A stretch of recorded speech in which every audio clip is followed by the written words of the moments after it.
crois que c'est parce que c'était une des premières fois où un certain nombre d'acteurs de l'industrie immobilière très différents, investisseurs, property managers, observateurs, experts immobiliers bien sûr, un acteur de la presse, se sont réunis pour réfléchir ensemble de manière désintéressée, en mettant de côté les aspects concurrentiels, à une réflexion d'intérêt général qui est vraiment de se dire comment est-ce qu'on peut collectivement, parce que ça nous concerne tous, accélérer les échanges de données entre nous, puisque un immeuble, c'est un actif immobilier, mais il y a énormément de données qui vont ensemble et ces données, elles n'arrêtent pas de circuler entre les différents acteurs.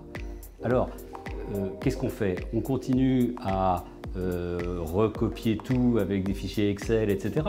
Ou est-ce qu'on essaye de se mettre d'accord et de réfléchir à un référentiel commun qui pourrait servir de base à des échanges facilités?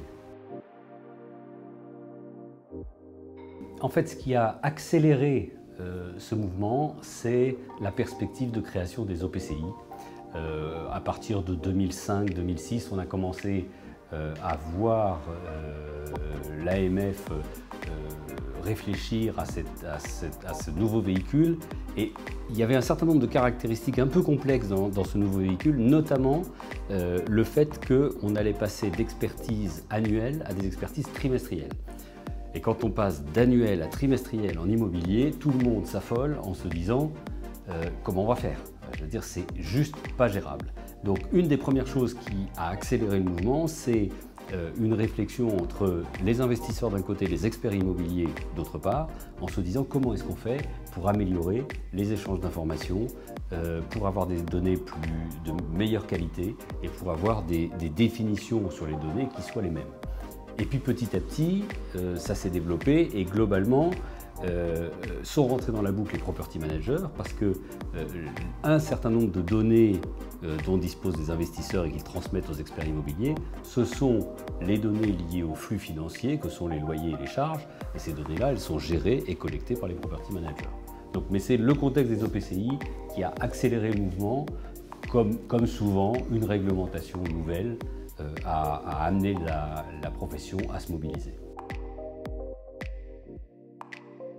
Pour moi, l'association FIDGI doit rester et doit être encore plus un forum, voire le forum d'échange, de discussion, de réflexion entre les professionnels de l'immobilier quant à la standardisation des données immobilières. Est-ce que les échanges de données continueront à passer par le biais d'un standard d'information? Je ne suis pas sûr. Il y a d'autres manières aujourd'hui de régler les échanges sur un plan technique. Mais par contre, ce dont je suis persuadé, c'est que nous avons besoin de continuer à définir un référentiel commun. Et ce référentiel commun, il doit s'étendre à de nouvelles données parce que sans arrêt, on a de nouvelles informations sur l'immobilier.